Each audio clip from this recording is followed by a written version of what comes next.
Vamos ler então Filipenses, os últimos versículos. E como tem sido dito nas últimas semanas, ainda não é hoje que vamos acabar, porque certamente os nossos irmãos Carlos Oliveira e Fernando Quental terão alguns pensamentos finais para partilhar com os irmãos na próxima semana. Vamos ler então aqui a parte final do capítulo, Filipenses 4, 20 a 23. E diz assim a palavra de Deus: Ora, a nosso Deus e Pai seja dada a glória para todo sempre. Amém. Saudai a todos os santos em Cristo Jesus. Os irmãos que estão comigo vos saúdam. Todos os santos vos saúdam, mas principalmente os que são da casa de César. A graça de nosso Senhor Jesus Cristo seja com vós todos. Amém. Apenas alguns pensamentos que poderei estar a repetir algo do que já foi dito, mas é algo que já não falo desta passagem há algum tempo. Estive ausente durante alguns meses e queria só partilhar convosco alguns pensamentos que me ocorreram enquanto estudava esta passagem. Diz aqui no versículo 20: Ora, nosso Deus e Pai seja dada a glória para todo sempre. Amém. Devemos pensar cada um de nós que já somos filhos de Deus, somos salvos através da obra redentora do Senhor Jesus Cristo, se nós estamos a fazer com que na nossa vida se cumpra isto. Se na nossa vida está a ser dada glória a Deus, através daquilo que nós fazemos, através daquilo que nós dizemos, através daquilo que nós pensamos, estamos a contribuir para isso ou não? Ou será que, como falávamos há pouco, as nossas vidas acabam por dar argumentos ao inimigo para duvidar de Deus, para blasfemar do nome de Deus? Como diz o apóstolo Paulo a dada altura em Romanos: por vossa causa o nome de Deus é blasfemado entre os gentios. Como é que é a nossa vida? É uma vida que dá glória a Deus, ou uma vida que, e eu não tenho aqui bem presente a passagem, mas ele fala, é quando fala aos exatamente, Romanos 2:24: porque como está escrito, o nome de Deus é blasfemado entre os gentios por causa de vós.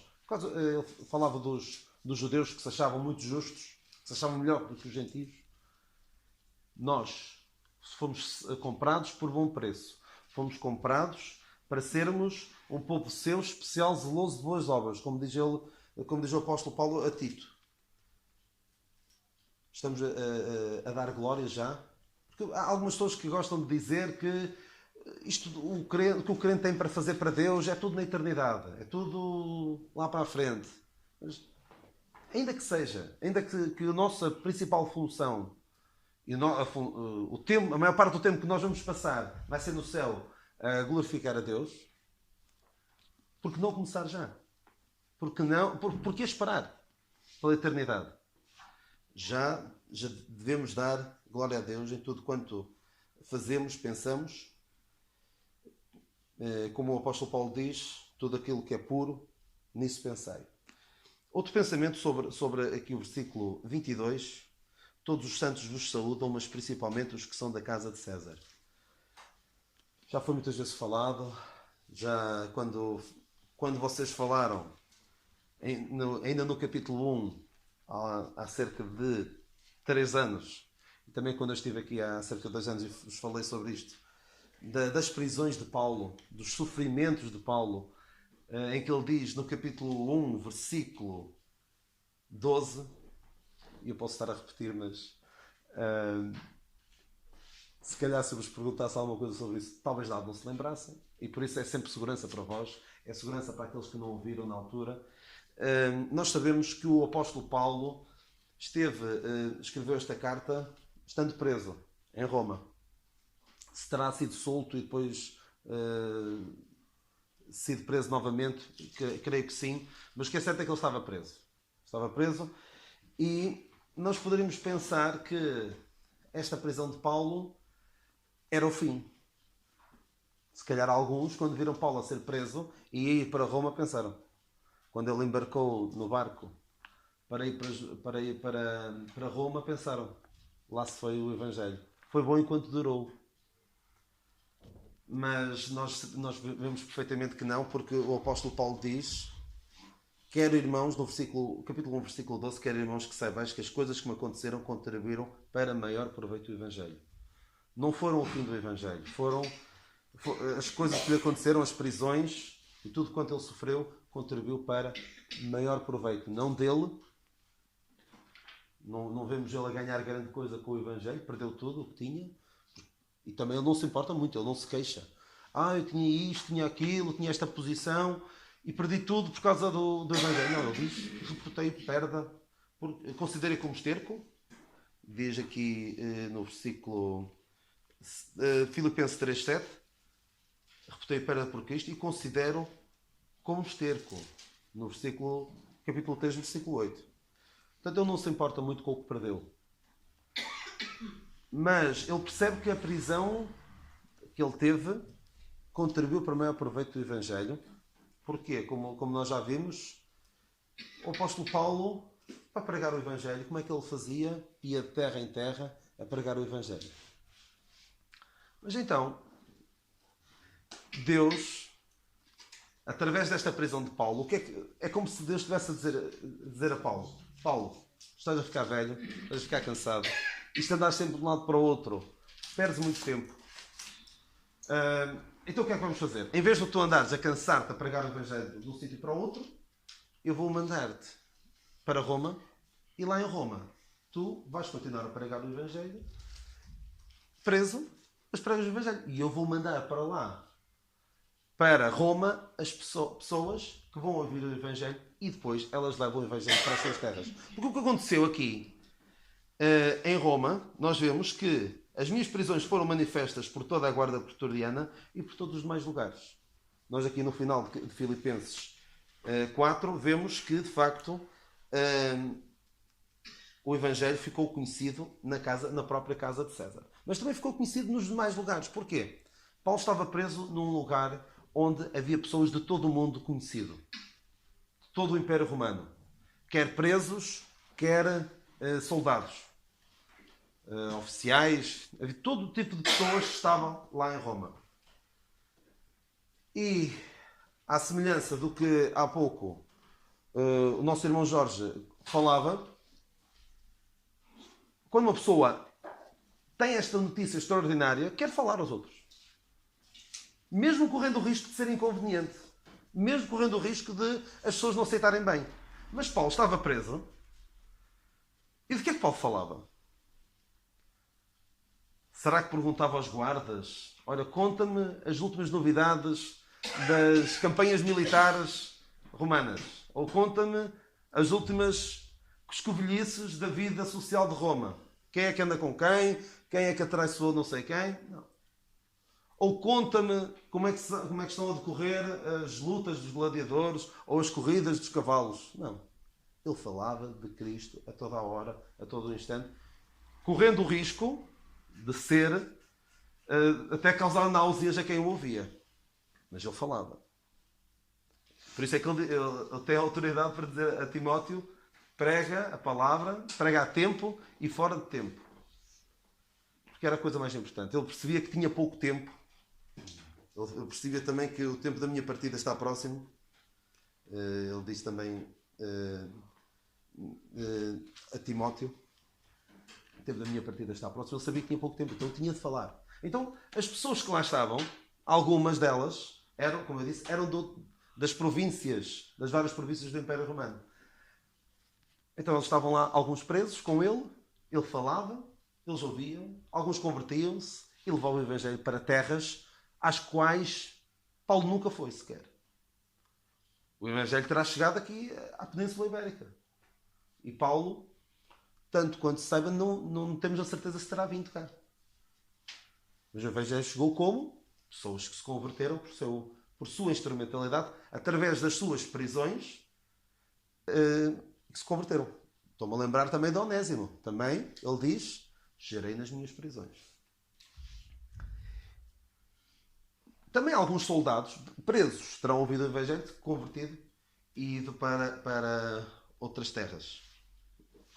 Nem todos morreram ali na prisão de Roma. Alguns estavam lá para ser julgados pelo imperador e terão sido soltos e levavam o evangelho com eles. Alguns soldados que estavam mesmo presos a Paulo, diz-se que Paulo não estaria numa cela, estaria mesmo algemado a um soldado romano, e o soldado romano não tinha por onde fugir. Não podia dizer, estou farto disto, vou dar uma volta enquanto estás para aí a falar. Não, ele tinha de ouvir.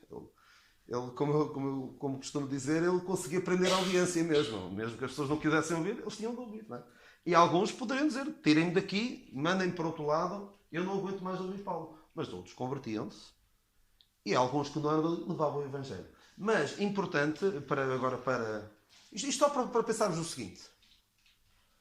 Todos nós podemos passar por prisões nas nossas vidas. Uma doença, uma dificuldade de não ter trabalho, um desgosto na família, várias situações que nos podem parecer uma prisão e pensarmos como é que eu vou sair daqui, como é que vai resultar bem desta situação. O que é que passou pela cabeça de Deus para me estar a acontecer isto? Poderão alguns pensar. Mas pensemos no exemplo de Paulo, pensemos no exemplo de outras pessoas. Já dei o exemplo da Fanny Crosby, que foi cega, muito nova, e foi graças à sua prisão de cegueira que ela conseguiu fazer uma obra maior do que se não fosse cega.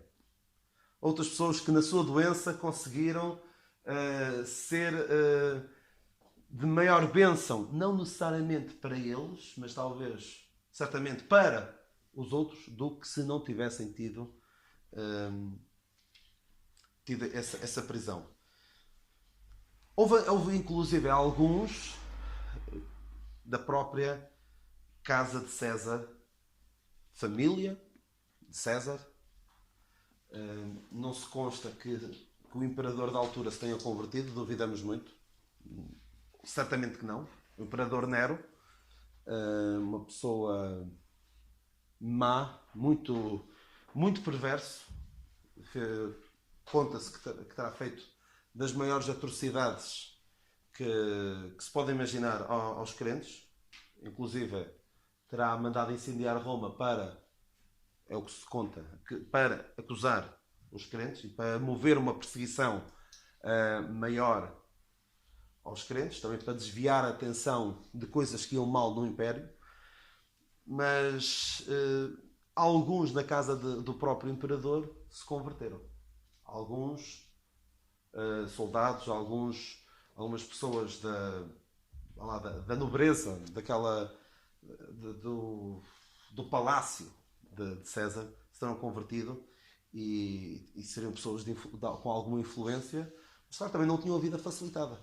Já viram o que é ser um crente no território, não só no território inimigo, mas mesmo no centro do território inimigo. É muito complicado, mas estas pessoas que compreenderam a maravilha daquilo que Deus fez por elas, aceitaram esta mensagem, não estão a ter a vida fácil também.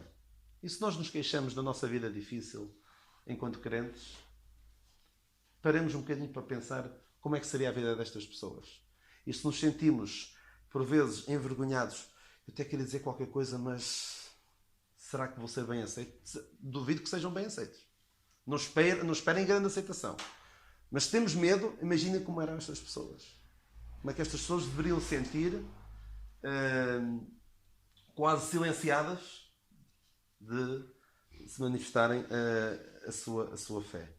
Alguns terão sido discípulos secretos, como José de Arimateia, que era discípulo, mas não se manifestava muito. Porque também não estava numa situação fácil. Tinha a oposição dos fariseus. E para terminar, para dar lugar a outros irmãos que tenham algum pensamento, a graça de Nosso Senhor Jesus Cristo seja com vós todos. Graça é aquilo que Deus oferece a cada um de nós, aos seus filhos e àqueles que não são seus, oferece uma salvação maravilhosa, uma salvação perfeita, e oferece de graça. Não há, e nós temos de batalhar nisto, não vá alguém ficar com a mínima ideia de que pode fazer o que quer que seja para merecer o favor de Deus. Não merece. Ninguém merece nada de bom da parte de Deus. Merece castigo. Merece a condenação eterna. Todos nós merecemos, mas Deus, que é muito misericordioso, é grande em misericórdia, Ele não quer que ninguém se perca. Eu não gosto muito de ir naquele conceito de que há pessoas boas. Às vezes é aquela expressão que se diz: porque é que acontecem coisas... às vezes há essa expressão: porque é que acontecem coisas más às pessoas boas? Primeiro, não há pessoas boas. Não há ninguém que mereça de Deus melhor do que a morte e do que o castigo eterno. É o que nós merecemos. Só o facto de estarmos vivos, todos nós, quer crentes, quer descrentes, já é graça de Deus, graça abundante. E por estarmos vivos, ainda há outra graça, que é Deus, através do Senhor Jesus Cristo, oferecer-nos a salvação. Através do que Ele fez, da sua morte e ressurreição, quando pagou ali, na cruz, o castigo que era meu, que era de cada um de nós. Não há nada de bom que nós mereçamos. Então, em vez de fazermos aquela pergunta: porquê é que acontecem coisas más às pessoas boas? A minha pergunta é: porquê é que acontecem coisas boas às pessoas más? É porquê? Por causa da graça de Nosso Senhor Jesus Cristo. É só por isso. Não há nadinha, mesmo nada, que eu possa fazer para que Deus... realmente, no meio desta gente toda que não presta para nada, tu até sobressais, por isso eu vou ter aqui uma atençãozinha para contigo. Não, nada disso. Ninguém merece absolutamente nada. E há de quem se aproxima de Deus sem ser consciente de que é só pela sua graça que pode ser salvo. Vejam o exemplo do fariseu e do publicano. Quem olhasse de fora pensava: o fariseu é uma pessoa íntegra, uma pessoa que faz coisas muito louváveis, boas para a sociedade.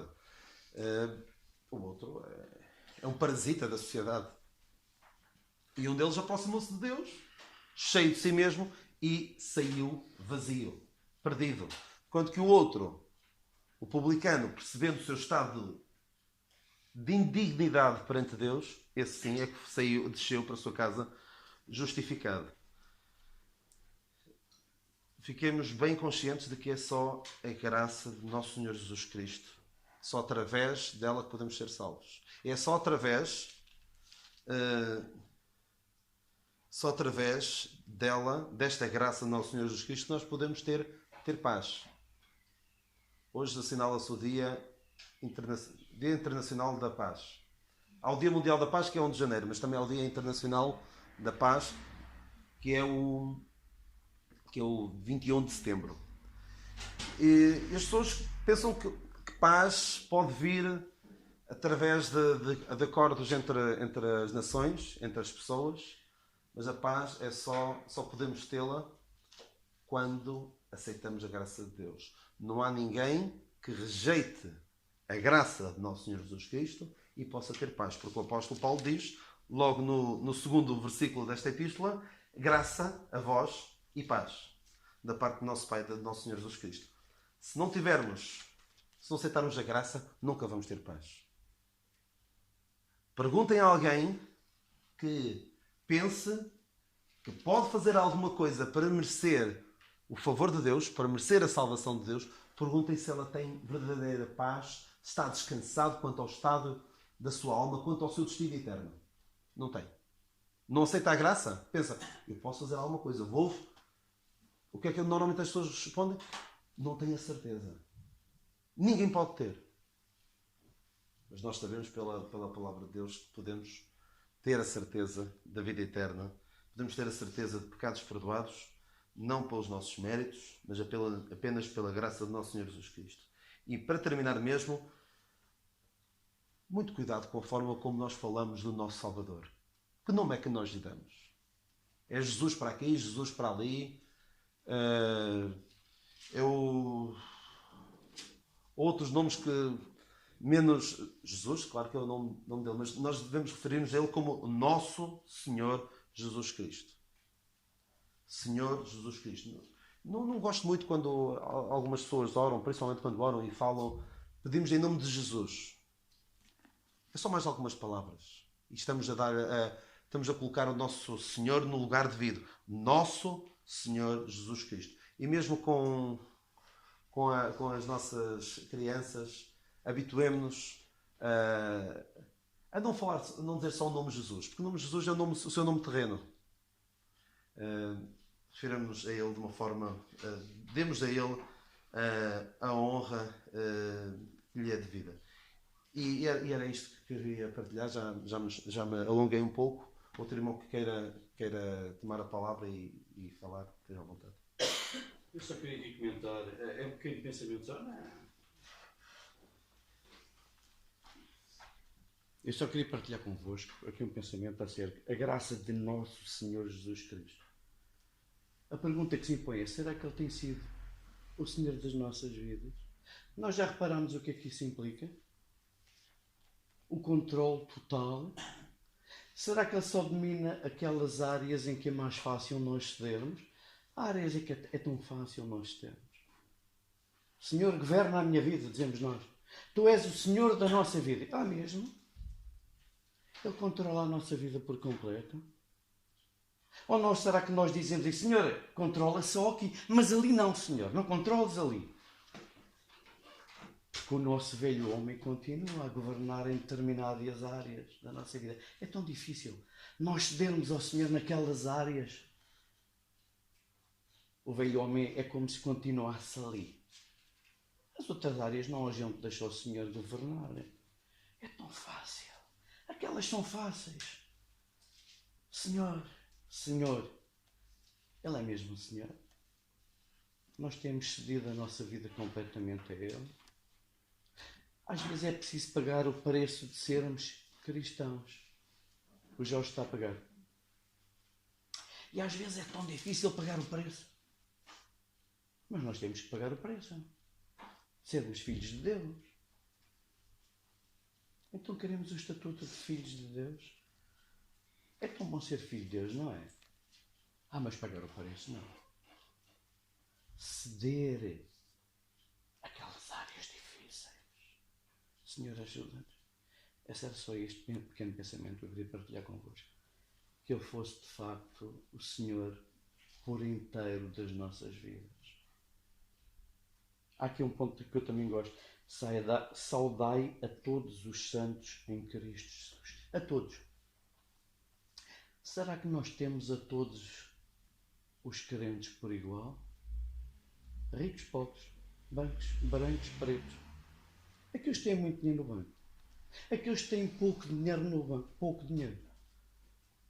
Aqueles que falam mal o português sequer. Pouco letrados. Será que nós conseguimos amar a todos por igual? É tão fácil dizer que daquela porta para dentro somos todos iguais. Será que o tratamento que nós damos a todos é todo igual? Ou será que nós fazemos grupinhos? Os grupinhos dos mais importantes, os grupinhos dos mais endinheirados e os ditos coitadinhos, pobrezinhos, ficam a um canto. E quando os cumprimentamos, sabe Deus como é que é. O Senhor nos abençoe e nos ajude a refletir sobre estas coisas. Só para completar o que o irmão falou, estava aqui a procurar a passagem, mas não encontrei, em que o Senhor diz, porque me chamais Senhor, Senhor, e não fazeis o que vos digo. Infelizmente, a nossa boca pode estar cheia de Senhor, mas... Exatamente. Se algum irmão quiser partilhar connosco algum pensamento, faça favor.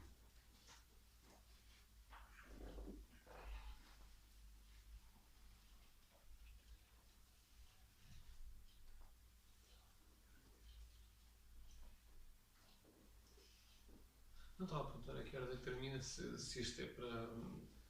Se dá tempo para dar um pensamento ao senhor. Não fica por aqui. Mas porquê? Não tem muito a ver com isto, mas há um ponto atrás, uma linha atrás, disse que tem estado a ler o livro de Provérbios e que o livro de Provérbios que nos dá muitos ensinamentos e tinha alguns aos temas, não sei se é relevante hoje ou se.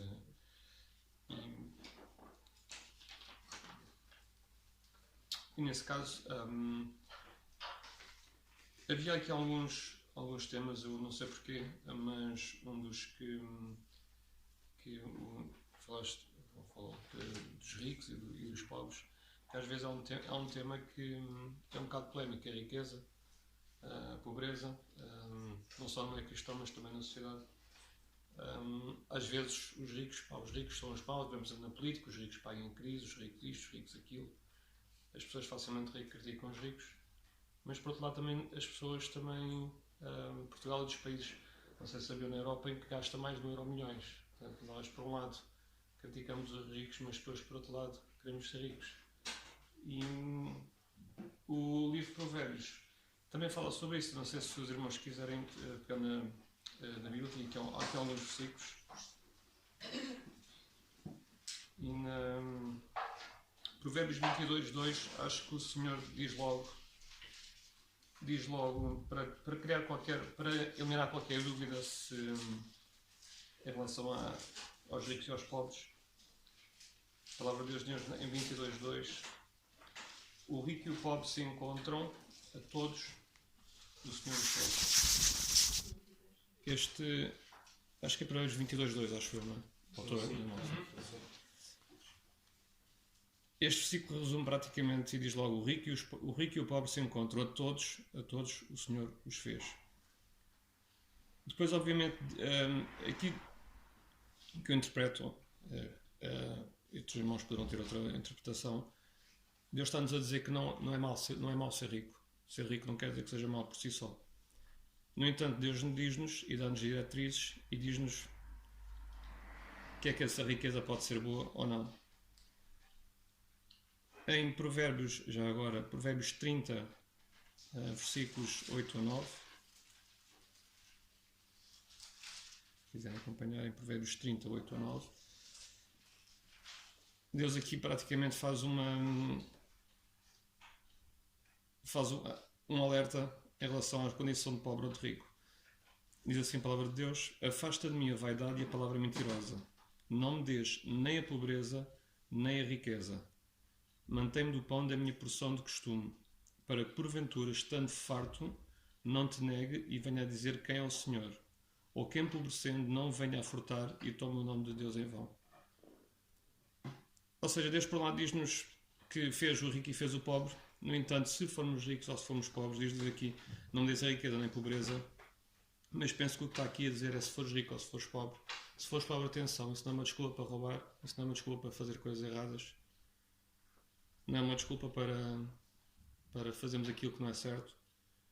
E por outro lado, quando somos ricos, às vezes, eu não sou rico, e não sei se alguns irmãos têm essa experiência, mas diz-se que a riqueza é quase como uma bebida, a pessoa fica embriagada e com riqueza o que vê é bens, vê materiais, vê tudo e esquece o Senhor e provavelmente se calhar esquece outros valores da vida, esquece família, portanto a riqueza passa a ser o foco do rico. Há outras passagens que acabam também por dizer mais ou menos em termos de integridade e aquilo como devemos lidar com a riqueza. Eu vou ler alguns, são salteados, se calhar estar a passar acaba por ser um bocado, se calhar não é muito prático. Eu vou ler alguns. Em Provérbios 28:6 diz: melhor é o pobre que anda na sua integridade do que o de caminhos perversos, ainda que seja rico.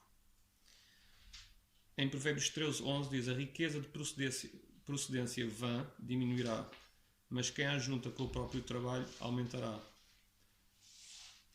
E em 15:16, melhor é o pouco com o temor do Senhor do que um grande tesouro onde há inquietação. Aqui nestes versículos, penso que o que Deus nos está a dizer é para sermos honestos. Acho que é óbvio que a riqueza vinda de formas desonestas, ou por corrupção, ou por roubar, se calhar não.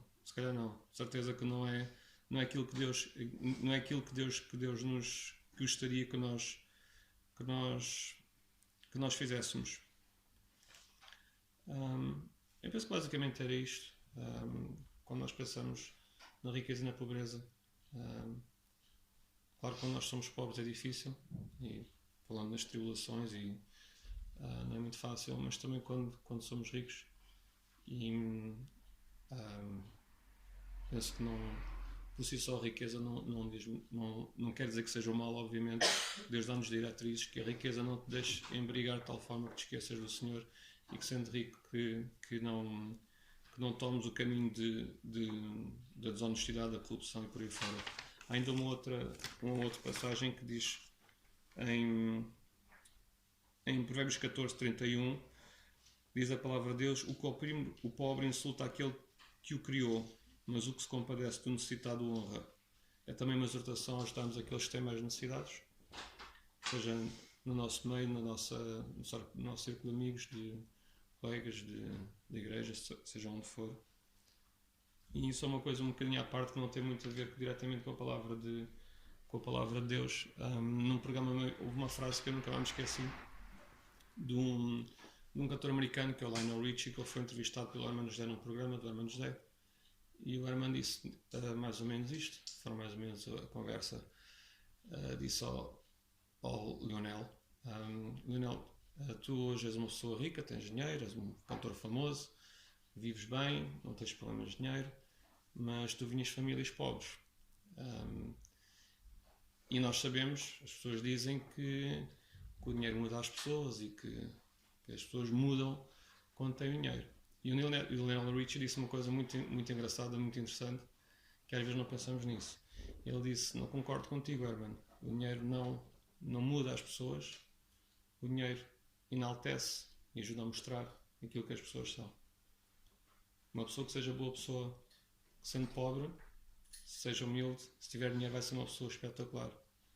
Uma pessoa que se calhar seja assim um bocadinho mais não tão boa, o conceito bom, ainda que o conceito bom não exista em termos de Deus, com o dinheiro se calhar vai ser uma pessoa um bocadinho mais intragável. E se calhar alguns de nós se calhar conhecemos pessoas que são ricas, ou pelo fruto do trabalho deles, ou por herança, ou por sorte, e mantêm-se humildes. Aliás, até se calhar até são mais humildes, até são mais acessíveis, enquanto que se calhar outras pessoas que não têm nada, não são já ninguém, entre aspas, e são intragáveis. E se calhar se tivessem mais dinheiro, então isso seria mesmo mais complicado. Mas nós somos todos ricos. Sim, claro que sim. Em Cristo Jesus. Aliás, há um hino que diz: já sei que as riquezas que o mundo tem não são para comparar com as do lindo céu além onde eu vou morar. Portanto, nós somos ricos em Cristo Jesus. Já somos. Não é vamos ser, é já somos. Sim. Só para comentar o que o Miguel disse, há tanto pessoas ricas que são pobres e pobres que são ricos. Mas quer seja rico, quer seja pobre, na realidade. O problema é como se enriquece. Não, e o valor que se dá ao dinheiro, porque sendo rico ou sendo pobre, qual é que é o valor da pessoa relativamente ao dinheiro? Porque nós sabemos que a palavra diz que o amor ao dinheiro é que é a raiz de todo o mal. Portanto, quer seja rico, quer seja pobre, qual é a sua relação com o dinheiro? Mas o Senhor fala aos patrões. Há daqueles que fazem mal aos seus servos. Não dizem? Não dizem.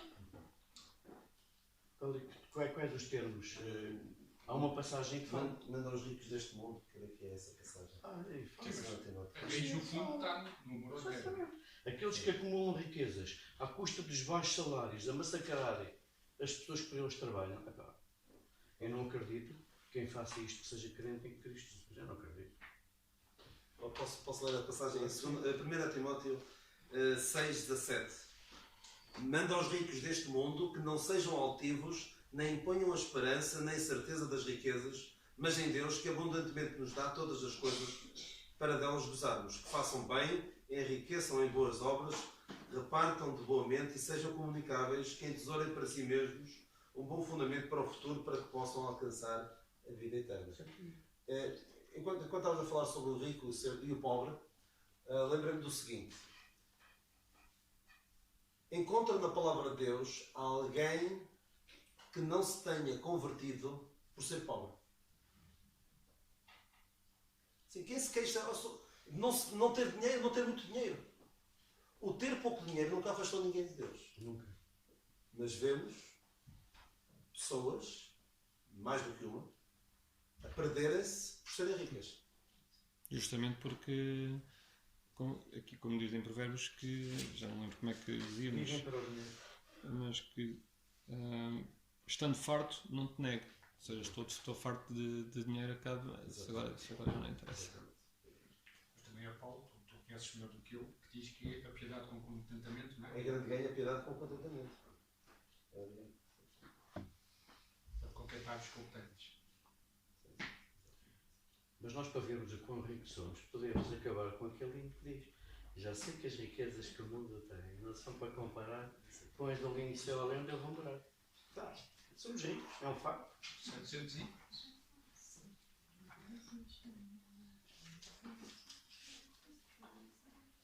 Deve ser 700 e... 692.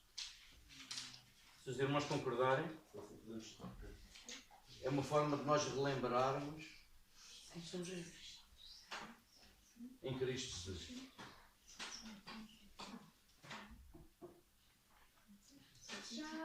Sei que as riquezas que o mundo tem não são para